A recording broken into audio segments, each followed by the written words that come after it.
What's good, you guys? Rucker here, aka James. Welcome back to another video. This is going to be the DTC Season 3 Week 6 review, and like always, this is our general overview slide, so we're going to get right into this.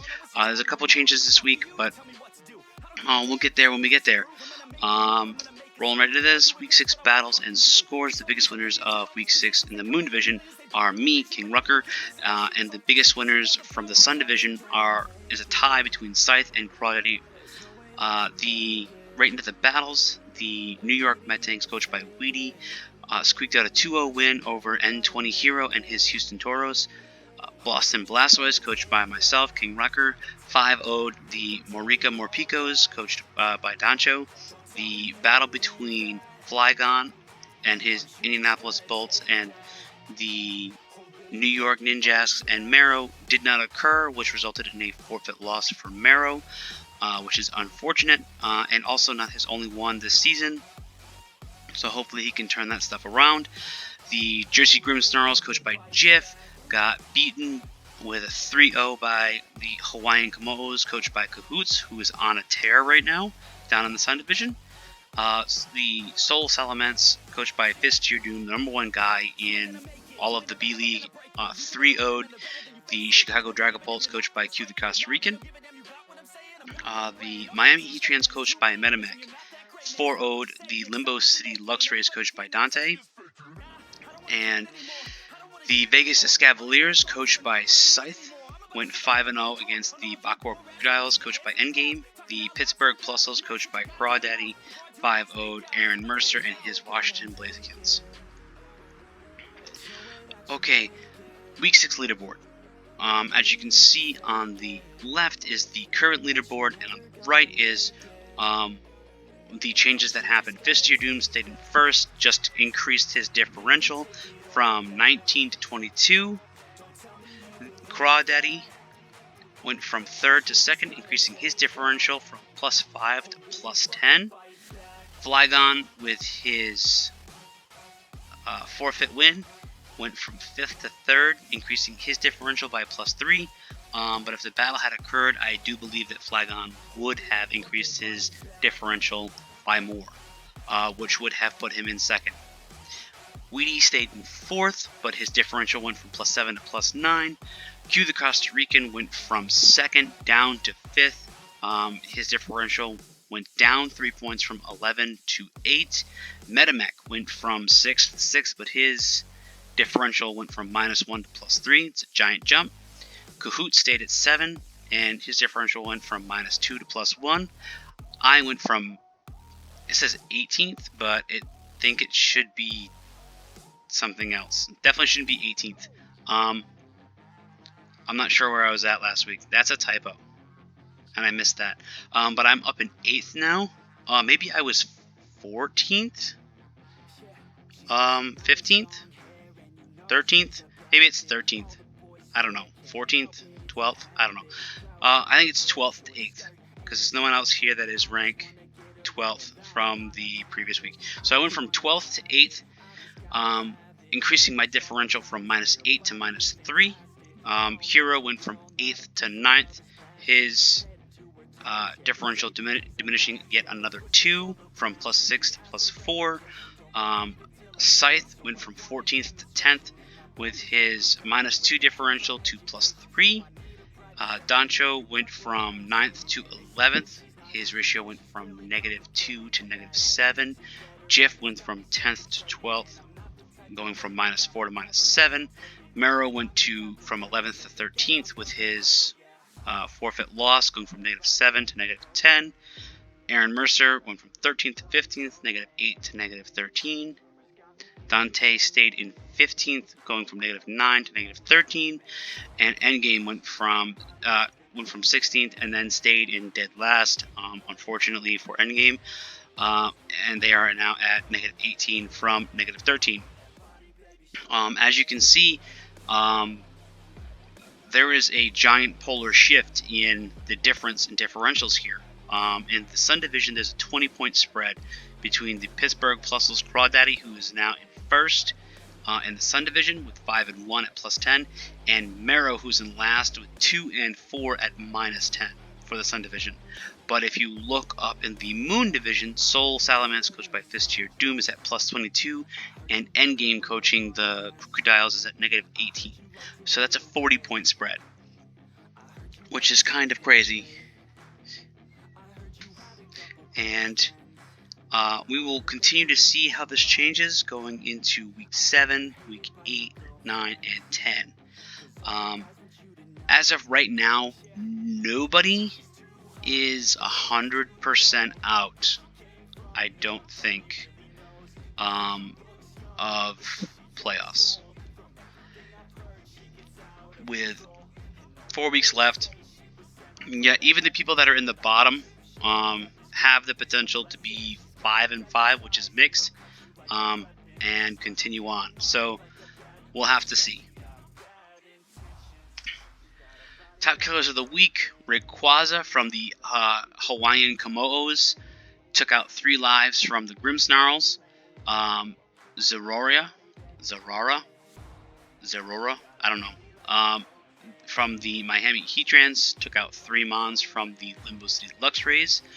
Magearna from the Boston Blastoise took out 3 members of the Morpicos. Melmetal took out from the Pittsburgh Plusles, took out 3 members of the Washington Blazekins, and Mega Blaziken from the New York Metangs took out 5 Mons from the Houston Toros, which is pretty big. And it actually pushed Mega Blaziken to the top of the leaderboard, number 1. With 15-4, Lunala at 12-2, G-Darm at 11-1, Zerora at 11-2, Zamazenta Crown at 10-5, Mimikyu at 9-1, Dragapult at 9-2, Solgaleo at 9-3, Dialga at 8-2, and Arceus Steel in the bottom of the top 10 with 7-2. There are many Mons that are very, very close to this. They either have 7-3 or they are at 6 and whatever. So this could also change drastically depending on how good somebody's game is.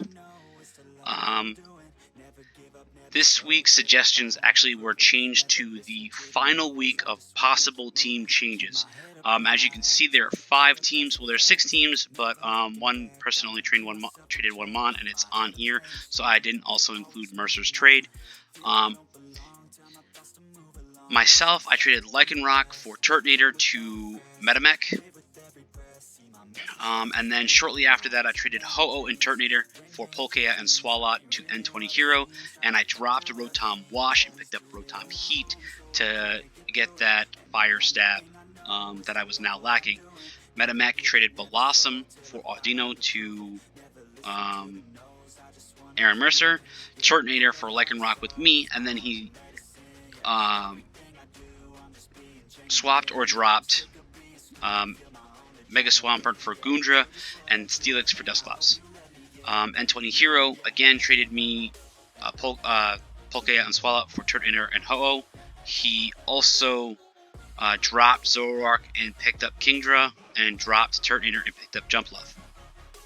Jif dropped Mandibuzz, Mega Audino, and Roserade, picked up Superior, Aromatisse, and Porygon 2.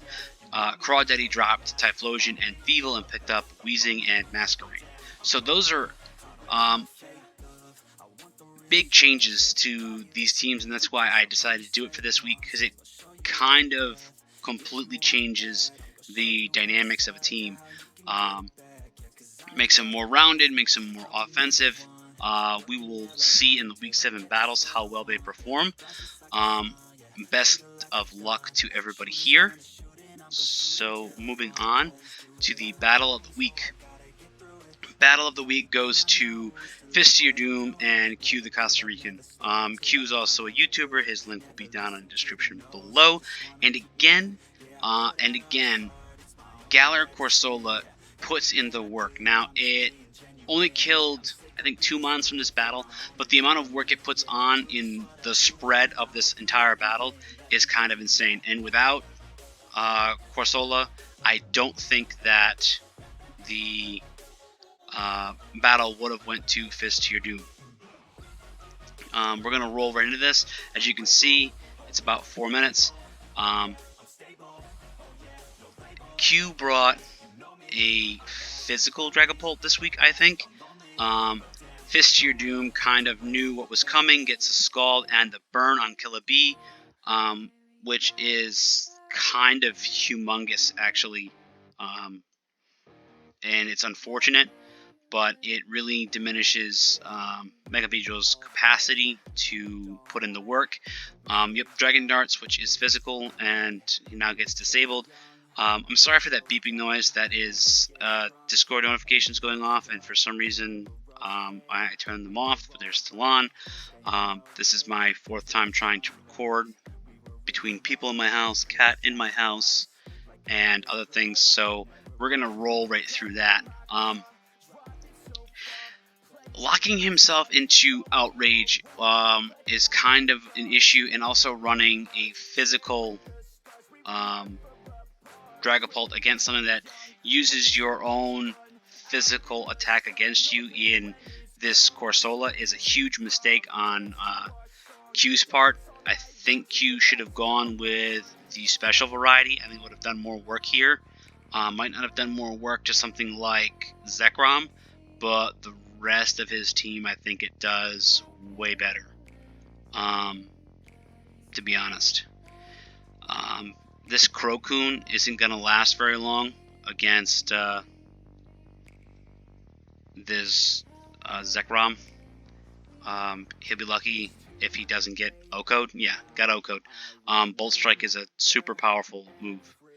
And that is Cell Rock taking 48% HP from Ham Sandwich is huge. The amount of damage that was just done there is catastrophic, and it's another piece of what I think cost Q the battle, not having it be as strong as he wanted to.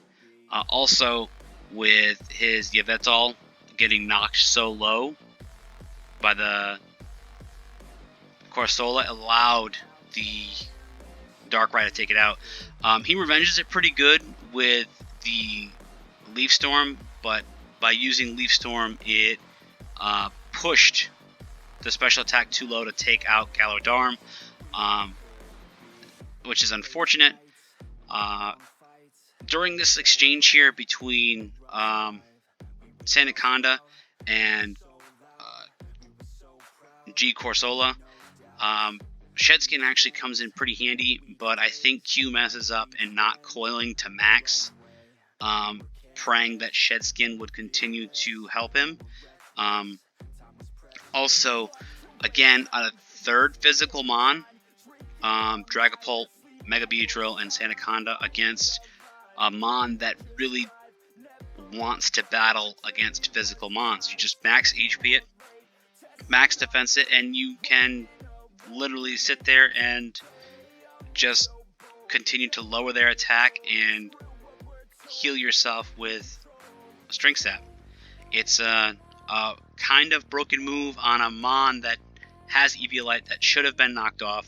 He did have knockoff on Yveltal, but unfortunately he missed out on that opportunity and didn't pack it on anything else from what I saw, so that kind of sucks. And with that, down goes Ham Sandwich as well, trying to pack in the most damage as possible, but Nightshade takes it out. Again, it's a well-played battle by both guys. I just think Q's physical brings this time around really hurt him, as far as all that stuff goes. So I wish Q the best of luck during the rest of the season. I don't have to play him, so do as good as you need to, my good buddy. Fist Your Doom, I honestly hope you start losing, because you're number 1 in the entire league, and I hate seeing people go completely undefeated through an entire league. Thank you for watching. If you like this kind of content, please leave a like. Also, this is only one half of the DTC. Wow, that says week 4. Whoa, that's messed up. I should say week 6. The mistakes are here today in this recording, but I am stressed for time, so it's going to have to, again, push through. Also, I am not doing A-League anymore. Spencer is back. and I thank him for all of his work that he put in, helping me do the videos to cover his stuff, and also with the thumbnail and everything else that goes along with it. You know, I thank Spencer, aka Aeronautical. If you haven't subbed to his channel, you should sub to his channel. And also, his link will be in the description. Q's link will be in the description. Yeah, stay safe. This whole COVID thing's not over yet. Don't riot. Don't loot. That's stupid. Other than that, peace out for now, you guys.